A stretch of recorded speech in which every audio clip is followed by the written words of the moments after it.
오늘은 열왕기하 강의 5번째 시간입니다. 말씀이 믿기지 않을지라도 라는 제목으로 하나님 말씀 증거하도록 하겠습니다.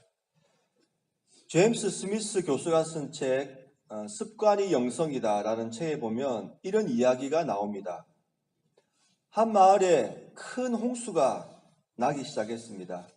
이 마을에 살던 한 독실한 크리스찬은 하나님께서 자신을 구원해 주실 것을 굳게 믿었습니다. 물이 무릎에까지 차 올라서 이웃 사람들이 노를 젓는 배를 타고 그 마을을 빠져나가기 시작했습니다. 이때 카누를 탄 친구들이 지나가면서 어서 와, 빨리 와, 널 구하러 왔어 라고 말했습니다. 그런데 그 크리스찬은 아니야, 난 괜찮아. 하나님이 구해주실 거야 라고 대답했습니다. 카누를 탄 친구들은 의아한 표정을 지으면서 그 마을을 그냥 빠져나갔습니다. 수위는 계속 올라가서 이제 창문 사이로 물이 들어오기 시작했습니다. 이때 모터보트가 빠른 속도로 다가왔습니다. 보트를 탄 사람들이 외칩니다. 어서 타세요. 당신을 구하러 왔어요. 그런데 그 크리스찬은 걱정 마세요. 괜찮아요. 하나님께서 구해주실 거예요 라고 대답했습니다. 보트를 탄 사람들이 계속 타라고 재촉했지만 아무 소용이 없었습니다. 물이 점점 불어나서 이 크리스찬은 지붕 위로 올라갈 수밖에 없었습니다. 이때 헬리콥터 소리가 들려오기 시작했습니다. 구조대원이 헬리콥터에서 구조용 바구니를 내리면서 소리칩니다. 타세요. 저희가 구하러 왔습니다. 그런데 그 크리스찬은 이번에도 하나님께서 자신을 구하러 오실 것이라고 말하면서 그 헬리콥터에 타지 않았습니다. 결국 이 크리스찬은 물에 빠져 죽을 수밖에 없었고 천국에서 주님을 만났을 때 이렇게 여쭈어 봤습니다. 하나님, 저는 하나님께서 저를 구해 주시러 오실 거라고 믿었습니다. 그런데 왜 저를 구하러 오시지 않으셨습니까? 주님께서 말씀하십니다. 그게 무슨 소리냐? 내가 너에게 카누와 모터보트와 헬리콥터를 보내지 않았느냐? 여러분은 이 이야기를 어떻게 생각하십니까? 왜 이런 일이 발생했을까요? 그것은 그 사람의 잘못된 믿음 때문입니다. 심리학에서는 ABC 이론이 있습니다. ABC는 A는 accident, B는 belief, C는 consequence입니다. 그러니까 사건, 믿음, 결과. 그러니까 사건에 대한 믿음이 결과를 결정한다는 것입니다. 앞에 이야기로 설명을 드리면 이런 것입니다. 사건은 마을에 큰 홍수가 났습니다. 3번이나 사람들이 와서 카누와 모터보트 헬리콥터를 타고 그 크리스찬을 구하려고 했습니다. 하지만 결과가 어떻게 됐습니까? 이 사람은 그들의 구조를 외면하고 끝내는 죽었습니다. 왜 이런 일이 발생했을까요? 바로 가운데 있는 믿음, 잘못된 믿음 때문입니다. 이 사람은 하나님께서 직접 오셔서 자신을 구원해 주실 거라고 믿었던 것입니다. 하나님께서 사람을 통하여 구원해 주신다는 것을 믿지 못했기 때문입니다. 오늘 본문에 나오는 나아만도 똑같은 문제입니다. 사건이 무엇입니까? 아람 장군 나아만이 나병에 걸렸습니다. 그리고 이 나아만이 엘리사를 찾아가죠. 그때 엘리사가 뭐라고 합니까? 그의 종을 보내가지고 요단강에 가서 7번 몸을 씻으면 낫게 된다. 이렇게 말한 것입니다. 결과가 어떻게 나타났습니까? 나아만은 이 말을 듣고 분노하여 자신의 나라로 되돌아가고자 했습니다. 왜 이런 일이 생겼을까요? 바로 잘못된 믿음 때문입니다. 나아만은 엘리사가 직접 와서 자신의 환부 위에 손을 얹고 기도해 줄 거라고 믿었던 것입니다. 엘리사가 사환을 보내가지고 요단강에 7번 몸을 씻으면 낫게 될 것이라는 그 말씀을 믿지 못한 것입니다. 중요한 것이 무엇입니까? 사건입니까? 문제입니까? 아니지요. 사건에 대한 믿음, 이것이 바로 문제라는 것입니다. 만약에 홍수를 만난 크리스찬이 카누와 보트와 헬리콥터를 하나님께서 보내신 방법이라고 믿었더라면 목숨을 건질 수 있었을 것입니다. 나아만 역시 요단강에 7번 몸을 담그는 것이 하나님의 방법이라고 믿었더라면 화를 내지 않고 자신의 나라로 돌아가려고 하지도 않았을 것입니다. 사랑하는 성도 여러분, 우리에게 있는 사건은 무엇입니까? 그 사건으로 인해서 하나님께서 하시는 방법은 무엇입니까? 우리가 그 하나님의 방법을 우리도 신뢰하고 있습니까? 최근 한국에서 베스트셀러가 된 책 중에 말그릇이라는 책이 있습니다. 제가 주보에 사진을 한 장 실었습니다. 사진을 보시면 왼쪽에 작은 그릇이 있고 오른쪽에 큰 그릇이 있습니다. 왼쪽은 작은 말그릇을 의미합니다. 작은 말그릇에 담긴 말은 말을 담을 공간이 많이 없습니다. 그래서 이 작은 그릇에 담긴 말은 말이 쉽게 흘러갑니다. 그래서 불필요한 말이 흘러가고 말의 실수가 많아지는 것입니다. 반면에 오른쪽에 있는 큰 말 그릇에 담긴 말은 많은 말을 담을 수가 있습니다. 그래서 그 담은 말은 쉽게 새어나가지 않습니다. 그리고 꼭 필요한 말을 골라서 할 수가 있는 것입니다. 문제는 말 자체가 아니라 말을 담는 그릇. 이 그릇이 새지 않아야 되고 이 그릇이 커야지만 우리가 올바르게 말을 잘 할 수 있다. 이렇게 지금 이 책은 설명을 하고 있는 것입니다. 이것을 그대로 믿음에 적용할 수가 있다고 생각합니다. 만약 우리가 잘못된 믿음을 가지고 있거나 우리의 믿음이 너무 작다면 하나님의 말씀을 충분히 담을 수가 없는 것입니다.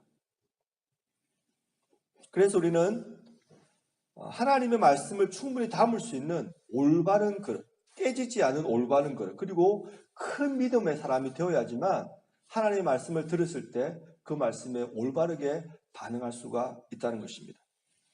오늘 본문을 통하여 우리는 올바른 믿음이 무엇이고 무엇이 큰 믿음인가를 우리가 배울 수가 있다고 생각합니다.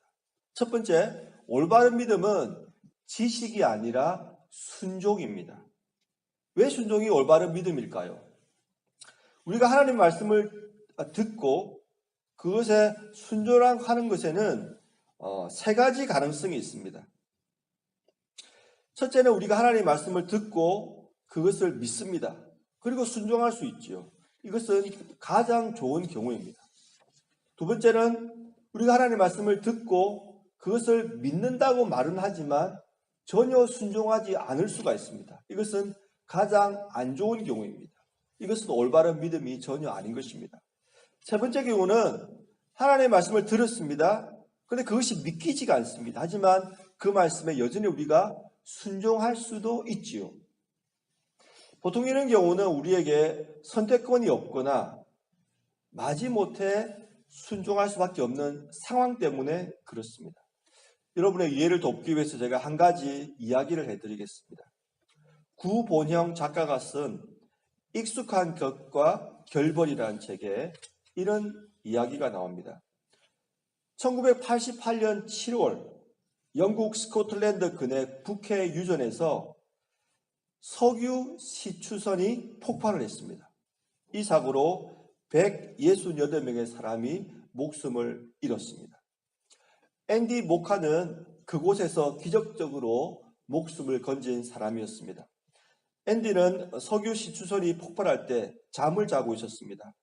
거대한 폭발음으로 인해서 놀라서 잠을 깰 수밖에 없었고 급하게 밖으로 뛰어나가 보니 눈앞에는 거대한 불기둥이 곳곳에서 요란한 소리와 함께 치솟고 있었습니다.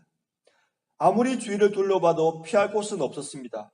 순간 그는 반사적으로 배의 난간으로 뛰어갔습니다. 하지만 바다 역시 유출된 기름으로 이미 불바다가 되어 있었습니다. 그가 바다로 뛰어내린다고 해도 불과 30분 정도 버틸 수 있을 것 같았습니다. 더욱이 자신이 서 있는 갑판은 수면에서 50m 높이에 있었습니다. 50m란 말은 아파트 약 20층에서 뛰어내려야 된다는 말입니다. 모든 것이 두려웠고 불확실했지만 그는 조금의 망설임도 없이 불꽃이 일렁이는 차가운 북해의 바닷속으로 몸을 던졌습니다. 왜냐하면 그것만이 그가 살 수 있는 유일한 희망이었기 때문입니다. 이것이 무슨 말입니까? 갑판 위에 그대로 있는다는 것은 100% 불에 타 죽는다는 것을 의미했지만 갑판 위에서 바다로 뛰어내린다는 것은 그나마 1%라도 살 확률이 있다는 것을 의미했기 때문입니다. 그러니까 바다로 뛰어내린다는 것은 강한 믿음 때문에 뛰어내리는 것이 아니라 상황이 그렇게 맞는 것입니다. 오늘 본문에 나오는 나아만이 7번 요단강에 몸을 담근 것도 같은 이유 때문입니다. 그에게는 선택권이 없었습니다. 요단강에 몸을 담그지 않는다는 것은 100% 나병 환자로 일평생 살아야 된다는 의미였고, 하지만 요단강에 몸을 7번 담근다는 것은 불확실했지만 치료를 받을 수 있는 신락 같은 희망이 있었다는 것을 의미했기 때문입니다. 본문 12절 13절에 보면 나아만의 상황을 지금 이야기하고 있습니다. 제가 한번 읽어보겠습니다. 12절 13절입니다. 다메섹강 아바나와 바르발은 이스라엘 모든 강물보다 낫지 아니하냐. 내가 거기서 몸을 씻으면 깨끗하게 되지 아니하랴 하고 몸을 돌려 분노하여 떠나니. 그러니까 나아만에게는 지금 요단강에서 7번 몸을 담근다고 해서 치료받을 것이라는 믿음이 전혀 없는 것입니다. 하지만 상황이 어떻습니까? 그 상황을 지금 그의 종들이 13절에서 말하고 있습니다. 그의 종들이 나와서 말하여 이르되 내 아버지여 선지자가 당신에게 큰 일을 행하라 하였더라면 행하지 아니하였으리이까. 하물며 당신에게 이르기를 씻어 깨끗하게 하라 하밀이이까 하니. 그러니까 나아만은 하나님의 말씀에 대한 믿음을 가지고 순종한 것이 아니었습니다. 다른 선택권이 없어서 믿기지를 않았지만 그냥 순종해 본 것입니다. 그런데도 말씀에 순종했더니 병이 나은 것입니다. 여기서 우리는 신앙생활의 중요한 법칙을 하나 발견할 수가 있습니다. 첫째는 말씀을 믿고 순종하는 것은 가장 좋은 것입니다. 둘째는 말씀이 믿기지 않을지라도 일단 순종하는 것이 중요합니다. 그래야지 은혜를 바랄 수가 있습니다. 세 번째는 말씀을 믿는다고 말하면서도 순종하지 않으면 이것은 가짜 믿음이라는 것입니다. 어떤 일도 일어나기를 기대할 수가 없습니다. 결국 믿음이라는 것은 지식의 문제가 아니라 순종의 문제인 것입니다. 사랑하는 성도 여러분, 혹시 우리에게 믿기지 않는 하나님의 말씀, 하나님의 인도하심이 있습니까? 상황 때문에 어쩔 수 없이 순종해야 하는 하나님의 말씀, 하나님의 인도하심이 있습니까? 그 말씀에, 그 인도에 순종하시기를 바랍니다. 그것이 바로 살 길이기 때문입니다. 둘째로, 왜 하나님께서는 나아만이 생각한 대로 치료해 주시지 않으셨을까요? 결론부터 말씀드리면 나아만을 믿음의 큰 그릇으로 만들어 주시기 위해서입니다.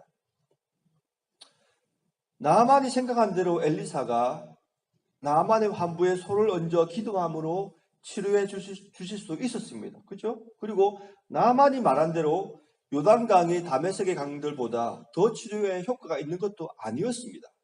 그런데 왜 하나님께서는 이런 방법을 사용하셨을까요? 순전히 나아만의 믿음을 위해서입니다. 나아만으로 하여금 자신의 생각을 내려놓고 하나님의 말씀대로 순종할 때 하나님께서 역사하시고 살아계신다는 것을 체험하도록 하기 위해서입니다. 나아만이 치료를 받고 난 다음 그가 한 고백이 15절 말씀에 나와 있습니다. 나아만이 모든 군대와 함께 하나님의 사람에게로 돌아와서 그의 앞에 서서 이르되 내가 이제 이스라엘 외에는 온 천하에 신이 없는 줄을 아나이다. 이제야 제가 알겠습니다. 이스라엘 하나님 외에는 온 천하에 신이 없는 줄을 이제야 알겠습니다. 이런 고백을 한 것입니다. 만약에 엘리사가 나아만이 처음에 생각했던 방식대로 치료를 해줬더라면 나아만은 결코 이런 고백을 할 수 없었을 것입니다. 성경 배경주 속에 이런 설명이 나옵니다. 당시 고대 사회에서 손을 올리는 것은 신을 불러내거나 주문을 외울 때의 행동이었다. 이런 행동은 신을 부르고 찬양하면서 신을 달래고 신의 보호를 구하며 악을 제거해 달라는 기도를 포함했다. 만약에 엘리사가 나만이 기대했던 방식으로 치료를 해줬더라면 하나님은 결국 다른 이방 우상들과 다를 바가 없었던 것입니다. 그리고 나만도 하나님만이 참 신이라는 그런 신앙 고백을 할 수 없었을 것입니다. 사랑하는 성도 여러분, 이 믿음의 고백을 할 수 있는 것이 진정한 축복이고 은혜입니다. 육신의 병이 치료되는 것도 중요합니다. 하지만 마음의 병이 치료되어 믿음의 눈으로 살아계신 하나님을 새롭게 만나는 것이 진정한 축복이요 은혜인 것입니다. 말씀을 맺겠습니다. 하나님의 말씀을 들었는데 내 생각과 다를 때가 있고 내 방식과 다를 때가 있습니까? 도저히 믿기지 않을 때가 있습니까? 하나님의 인도하심이 내 생각과 다르고 내 방식과 다르고 내 기대와 다를 때가 있습니까? 이때가 바로 하나님을 새롭게 만날 수 있는 기회입니다. 이때가 바로 내 신앙이 성장할 수 있는 기회인 것입니다. 사랑하는 성도 여러분, 나만의 교훈을 기억합시다. 하나님의 말씀이 내 생각과 내 기대와 다를지라도 일단 순종합시다. 그래야 하나님의 역사하심을 볼 수 있습니다. 주님께서 우리 모두에게 크신 은혜를 베풀어 주시기를